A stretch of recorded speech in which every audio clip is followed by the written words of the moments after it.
11 minutos de las 9 de la noche, 12 ahora. Estamos en vivo a través de Noticias Paraguay y ya nos acompaña en esta parte del programa la doctora Alejandra Peralta, directora de Recursos de Derechos Humanos, del Ministerio Público. Hola doctora, ¿cómo estás? Gracias por acompañarnos. Santiago, gracias por la invitación.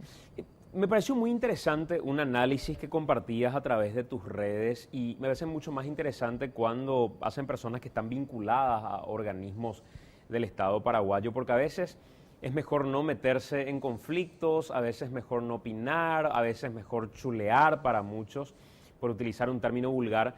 Pero me pareció interesante que en general existan organismos o representantes o personas vinculadas que lo hacen incluso a título personal y sin comprometer a estos organismos, devoluciones respecto a qué incidencia tiene en materia de derechos humanos la situación de la teniente Quinteros.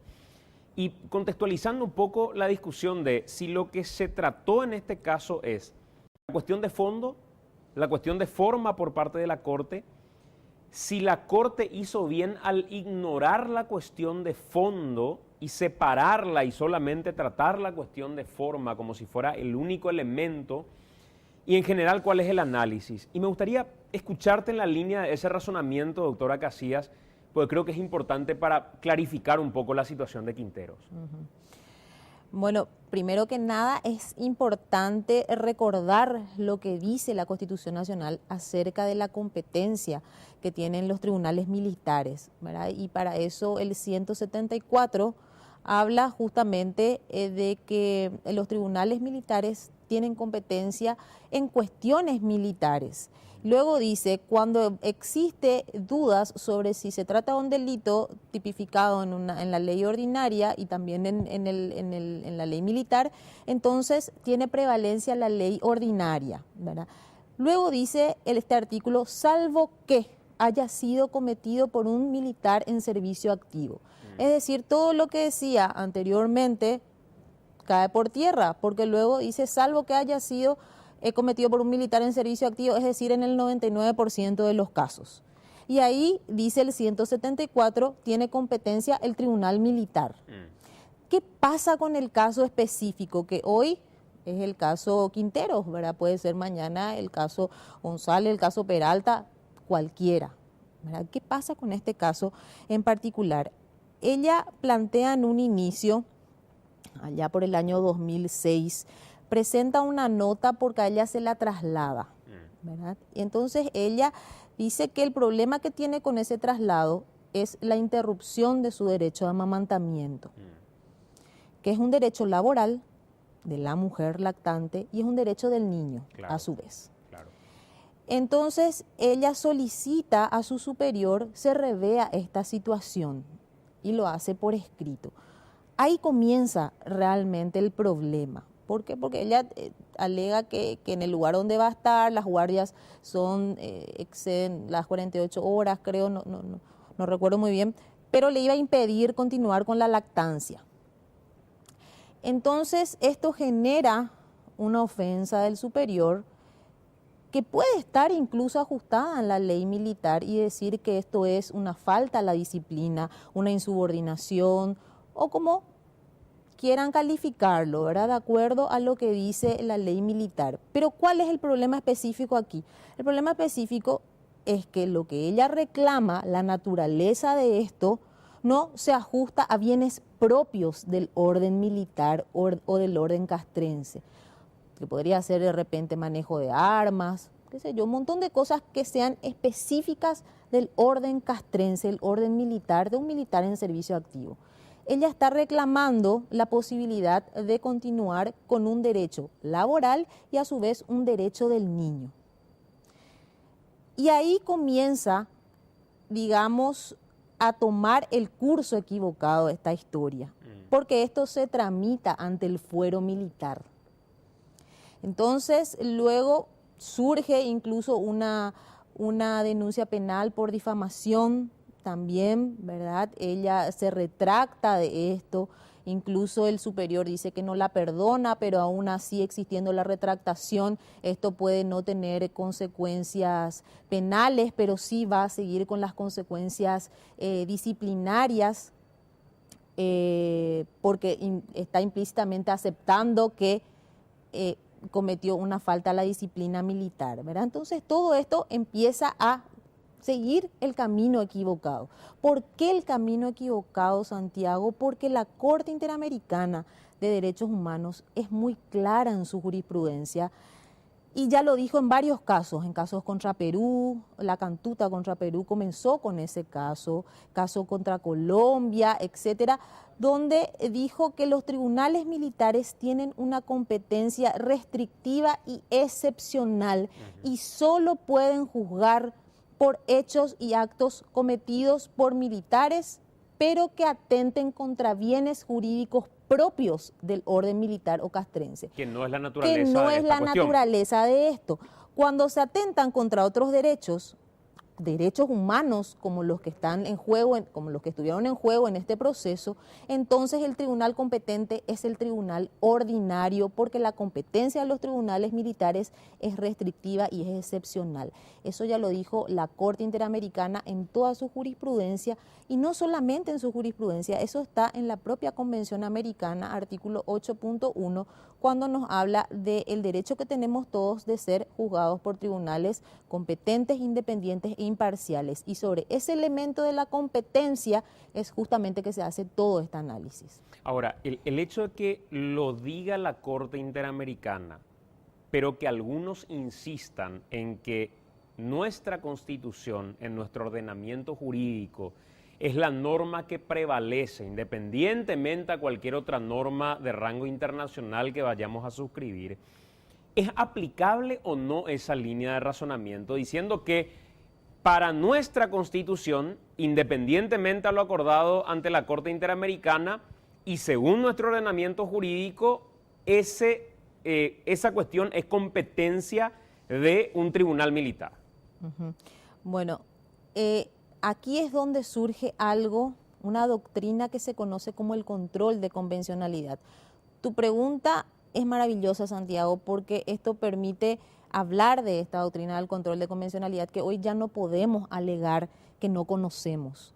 Ninguna autoridad pública en Paraguay puede alegar que desconoce lo que es el control de convencionalidad. ¿Qué significa control de convencionalidad? Significa directamente contrastar lo que dice la convención, por eso es convencional, viene de convención, o lo que dice la Corte en su jurisprudencia, y eso es de cumplimiento obligatorio, no solo para los ministros de la Corte, sino para todos los jueces en todos los rangos, desde un juez de paz hasta el ministro de la Corte. Todas las autoridades del Poder Legislativo y todas las autoridades del Poder Ejecutivo, incluyéndole al presidente de la República, vicepresidente y cualquier ministro del Poder Ejecutivo. Estamos todos obligados a realizar este control de convencionalidad. Esto nace en el 2006 ya, cuando la Corte dicta una sentencia conocida como Almonacid Arellano contra Chile. Ahí ya empieza a hablar de lo que es el control de convencionalidad y en sus sucesivas sentencias va puliendo este concepto y va estableciendo sus características, ¿verdad? Hasta que finalmente cierra en el 2011 en el caso Hellman, que es súper interesante el caso y da para hablar en otra oportunidad. Cierra el concepto, incluye esta obligación a todos los funcionarios del Estado que ejerzan un cargo dentro de este esquema del Estado, ¿verdad? Pero, inclusive te digo, en el año 2014, el 31 de diciembre del 2014, la Sala Penal de nuestra propia Corte Suprema de Justicia dictó una sentencia justamente en un caso militar también, no recuerdo el nombre, pero fue el 31 de diciembre terminando el 2014, en el cual comienza con el voto del entonces ministro Blanco y se le adhiere la ministra Pucheta después, ¿verdad? Y dice que el control de convencionalidad es una herramienta que debe ser utilizada por los jueces y todas las autoridades públicas. Es decir, la propia Corte Suprema de Justicia de Paraguay abre las puertas a esta doctrina, ¿verdad? Y la establece como obligatoria. Es decir, estamos todos obligados. ¿Por qué aceptar esto? Sencillamente porque como Estado reconocimos la competencia de la Corte y reconocimos la obligatoriedad de sus sentencias, ¿verdad? Y de hecho es una de las razones por las que generalmente hay una especie de vía libre para recurrir a la Comisión Interamericana y posteriormente que esos casos se eleven a la Corte, porque directamente aquí hacemos caso omiso a todo lo que tenga que ver con el sistema interamericano. Así mismo, y estamos exponiendo de esa manera a todo el Estado a tener que finalmente ser sancionado internacionalmente, ¿verdad? Tener que pagar una indemnización y por supuesto cumplir la reparación que imponga la Corte, ¿verdad? Porque cuando la Corte le dice a Perú, mira Perú, en la competencia militar es exclusivamente cuando afecta bienes propios del orden militar, ¿verdad? Cuando le dice a Colombia lo mismo, cuando le dice a Guatemala lo mismo, le está diciendo a Paraguay, Paraguay, si llegas a hacer esto, te vamos a decir lo mismo, ¿verdad? Es decir,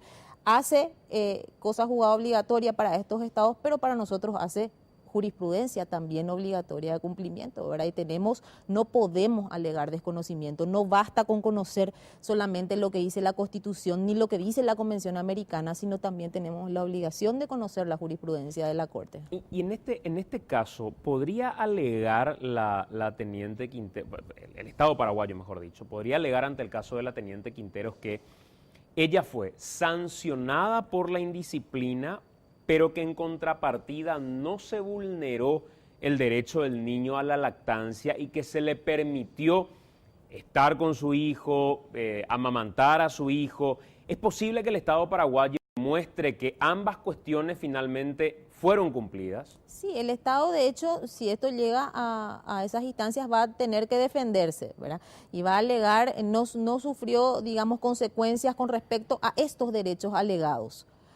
Pero hay que recordar que se van a reclamar, si se reclaman un montón de violaciones, como por ejemplo la del 8.1 que nos habla de la competencia del juez. Es decir, de entrada ya vamos a ser condenados por el 8.1. ¿Verdad? Que luego seamos condenados por otros artículos, ya eso va a quedar a criterio de la Corte y de la buena defensa que haga el Estado paraguayo. Pero de entrada ya estamos, digamos, incumpliendo lo que dice el 8.1 que nos habla del derecho de ser juzgado por tribunales competentes.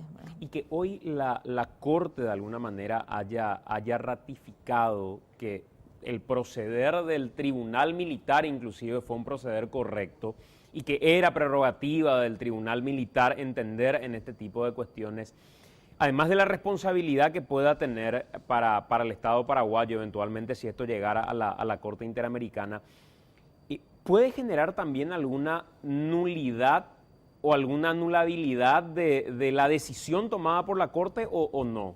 La Corte Interamericana no es una cuarta instancia revisora de sentencias internas, ¿verdad? Ya no va a analizar, digamos, a los efectos de rever una sentencia, va a analizar la responsabilidad internacional que tiene el Estado como Estado sobre la violación o no de artículos de la Convención Americana, ¿verdad?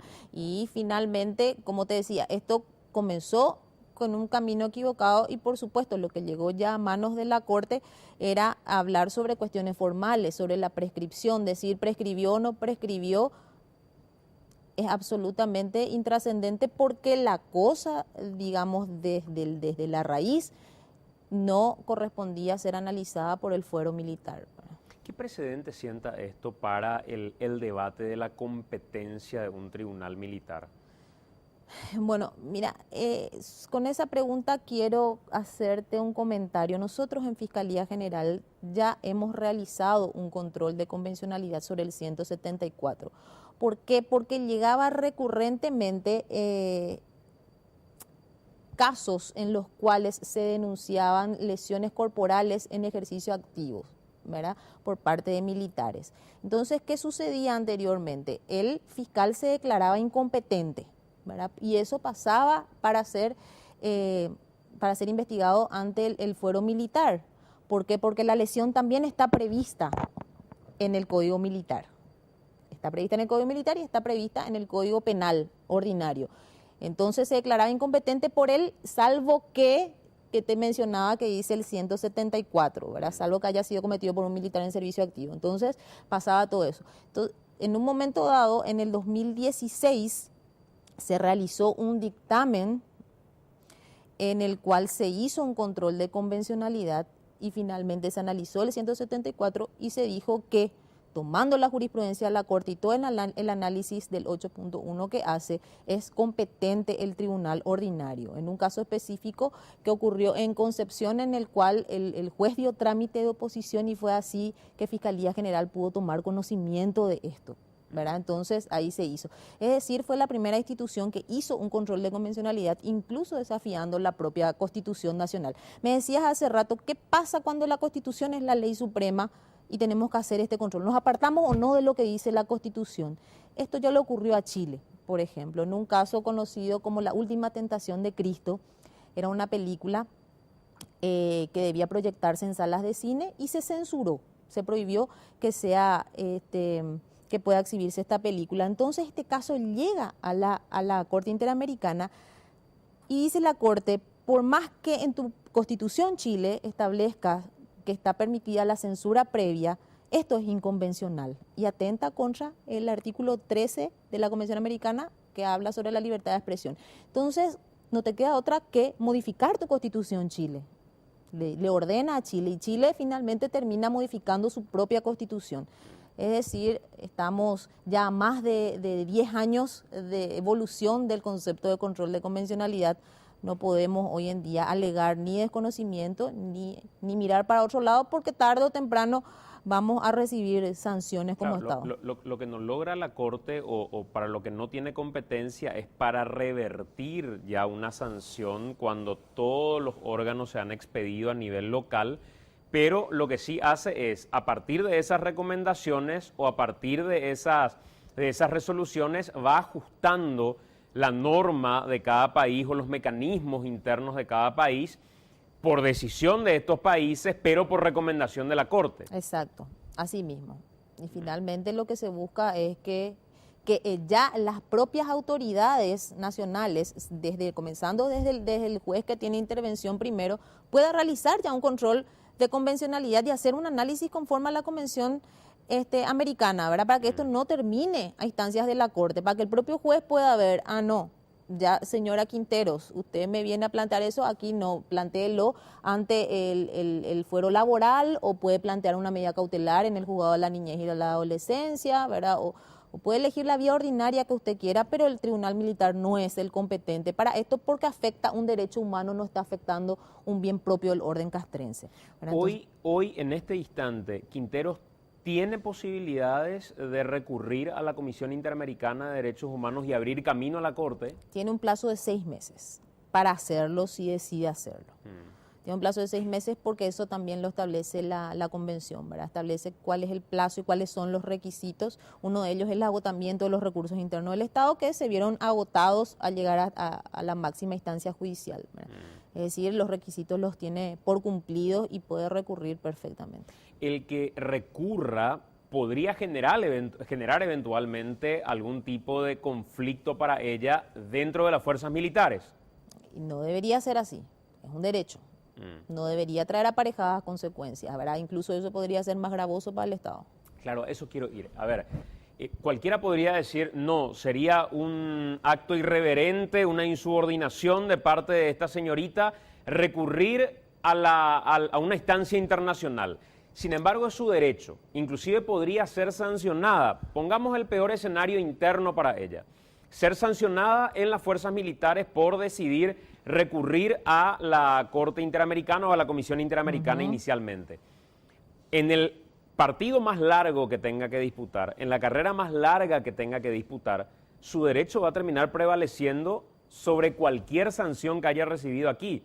Totalmente, totalmente. Es más, decir de vuelta esto es una insubordinación sería tropezar con la misma piedra, ¿verdad? Es como irme a golpear contra la misma pared 2 veces. Porque es su derecho y no debería tener ningún tipo de consecuencia si lo hace. Ahora, considerarlo de vuelta una insubordinación, no, evidentemente no es propio de vuelta del orden militar, ¿verdad? Que es sobre lo único que puede tener competencia. ¿Qué crees a modo de reflexión, doctora, que hoy sería lo más sano como para destrabar esta situación? ¿Cuál crees que es el camino? ¿O ya lo lesionado está lesionado y ella tiene elementos suficientes como para poder recurrir a instancias internacionales? Bueno, lo ideal sería siempre reconocer como Estado una falencia, ¿verdad? Inclusive hoy estábamos reunidos contestando un caso a la Corte Interamericana y hay cuestiones en las cuales uno tiene que reconocer, admitir. Inclusive, te digo, si es que esto tiene una sanción, la Corte siempre le ordena al Estado pedir disculpas públicas. Sí.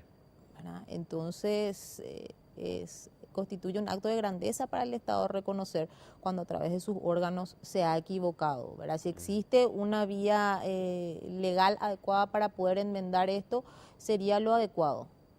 Hoy muchos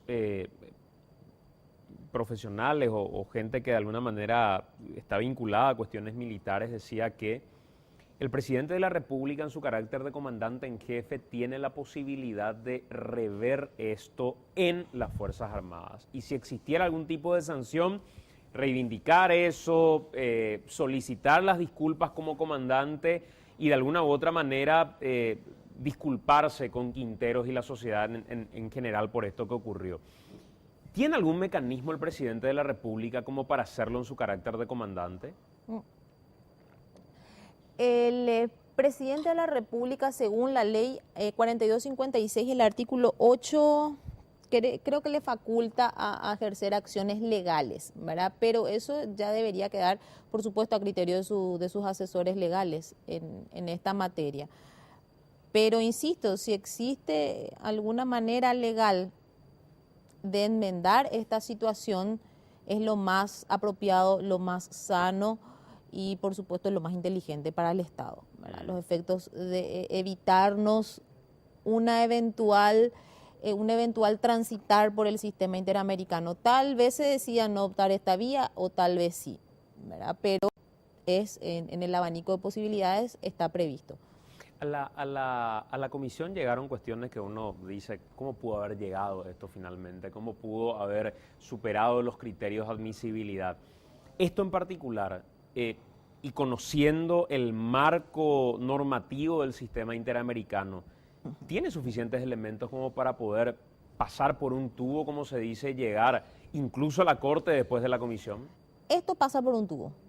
Pasa por un tubo. En la Comisión Interamericana se inicia primeramente el periodo de admisibilidad. Ahí se evalúan las cuestiones formales, entre ellas el agotamiento de los recursos internos del Estado, que ya los tuvo por agotados al llegar hasta la última instancia judicial, ¿verdad? Luego tiene un plazo de 6 meses para interponer esto. Es decir, el análisis de admisibilidad va a pasarlo muy fácil, ¿verdad? Alega cuál fue el derecho violado, que en principio te digo que es el 8.1, también está la Convención de los Derechos del Niño, ¿verdad? Que hay que recordar, en su artículo 3 menciona el interés superior del niño, y la Convención de los Derechos del Niño de Naciones Unidas forma parte del cuerpo de estudio que tiene la Corte Interamericana también. Por más que pertenezca al Sistema Universal de Naciones Unidas, ya la Corte ha dicho que también puede analizar y dictar sentencias por violaciones a la Convención de los Derechos del Niño. Esto también lo estableció en el caso Niños de la Calle, ¿verdad? Así se denominaba el caso. Y bueno, entonces pasa por un tubo el informe, por lo menos para el análisis de admisibilidad, ¿verdad? Y luego ya le va a correr traslado al Estado, ahí va a empezar a articularse las defensas necesarias. Luego recordemos que está la etapa de fondo, tal vez se intente llegar a un acuerdo de solución amistosa, haciendo un poco de futurología, ¿verdad? Y mirando lo que fue la sentencia de la Corte, muchos justificaban diciendo, no, pues acá la Corte no dijo que ella no tiene derecho a amamantar. Acá la Corte ni siquiera trató ese tema. Acá la Corte lo que hizo fue decir si ella fue indisciplinada o ella no fue indisciplinada. Quedarnos con esa parte de la historia es desconocer la obligación que tiene el Estado de realizar ese control de convencionalidad que estabas haciendo referencia. Totalmente, totalmente. No podemos quedarnos con eso porque digamos, la raíz del problema no es un bien propio del orden militar, sobre lo cual tenía competencia exclusiva el Tribunal Militar, ¿verdad? Estamos hablando de un derecho que ella en su momento reclama, que es su derecho de poder continuar con su lactancia, y para eso ella solicita un traslado, No hay que perder de vista cuál es el punto de partida de esto, que es lo que origina después y lo que hace un efecto dominó sobre el resto de las resoluciones, ¿verdad? Es decir, al realizar un análisis de la admisibilidad, que es lo primero que realiza la Corte Suprema de Justicia para poder fallar sobre lo que sea, ¿verdad? Es ahí donde ya se debió observar este punto, hacer un análisis sobre si prescribió, si no prescribió, no se tocó nunca el tema de la lactancia, qué sé yo, son cuestiones que no hacen a la cuestión en sí, ¿verdad? Porque no debió haber tenido competencia nunca el fuero militar. Es decir, si esto prescribió o no en sede militar, es analizar sobre algo que nunca tuvo que haber ocurrido. Claro. Y ya es irrelevante que haya prescripto o no eso en el fuero militar. Ya es irrelevante el fallo 2-1. Se votó a favor de la prescripción, a favor de la no prescripción, etcétera, porque en realidad nunca tuvo que haberse analizado en el fuero militar, ¿verdad? Eso es lo que debe quedar bien en claro de aquí en adelante, y con el caso Quinteros aprender todos de él, ¿verdad? Finalmente yo creo que es la mayor lección. En esa línea, en la línea de la lección, en un país que todavía sigue discutiendo y viendo como un cuco a los derechos humanos en general, probablemente existan elementos como para criticar, existan elementos como para reflexionar, pero creer que todavía es posible retroceder en materia de derechos humanos hoy es impensable. No, es impensable. No podemos pensar en retroceder en materia de derechos humanos. Uno, porque el carácter propio de los derechos humanos es de ser progresivos, ¿verdad? Y hay que recordar aquí lo que dice el artículo 142 de la Constitución Nacional, que es súper importante leerlo, porque habla específicamente de los tratados internacionales en materia de derechos humanos y dice que para que un Estado renuncie a estos tratados, para la denuncia de los tratados en materia de derechos humanos, debe seguirse el mismo procedimiento que para la enmienda constitucional. Es decir, para decidir hoy apartarme, ya sea de la convención o de repente se me ocurre volver a aplicar la pena de muerte, ¿verdad? Apartarme del protocolo que lo prohíbe, debo realizar el mismo procedimiento que para la enmienda constitucional, es decir, tendríamos participación todos los habitantes de la República en si quiero o no quiero sobre esto, ¿verdad? Es decir, un retroceso en materia de derechos humanos, por lo menos en cuestiones normativas que hacen a los tratados, es algo impensable. Lo que sí es necesario es volver a poner énfasis en toda esta artillería que tenemos, ¿verdad? Y poder realizar el control de convencionalidad ya desde antes, claro, para evitar violaciones posteriores. Bueno, no nos queda más que seguir capacitando, que seguir hablando. Por eso te agradezco esta invitación, Santiago, porque hablar del control de convencionalidad es sano para todos. Y por último, nada más, que la propia Corte, mira que hay veces que le festejamos sentencias a la Corte, la sentencia que tiene que ver con la transparencia, que después terminó convertida en ley, me parece una sentencia, una resolución ejemplificadora por parte de la Corte y es exquisita verdaderamente. O de Cámara inclusive, lo que tiene que ver con las declaraciones juradas, la postura de un Pedro Mayor Martínez sobre esto, y cuando vemos al Estado como un Estado garantista que pone límites al Estado y permite jugar al ciudadano y sobre todo controlar, hemos encontrado cosas que son verdaderamente muy válidas. El mismo debate que tenemos ahora de si es aplicable o no la ley penal a cuestiones que son del tránsito y que no tienen una normativa que obligue de alguna manera o que marque los parámetros de dónde aplicar la ley penal, me parece debates desafiantes, interesantes, que son necesarios. Esto que está ocurriendo con Quinteros, ¿qué nos muestra respecto a las carencias de nuestro sistema de justicia en general cuando la propia Corte se expide sin tener en cuenta el control de convencionalidad?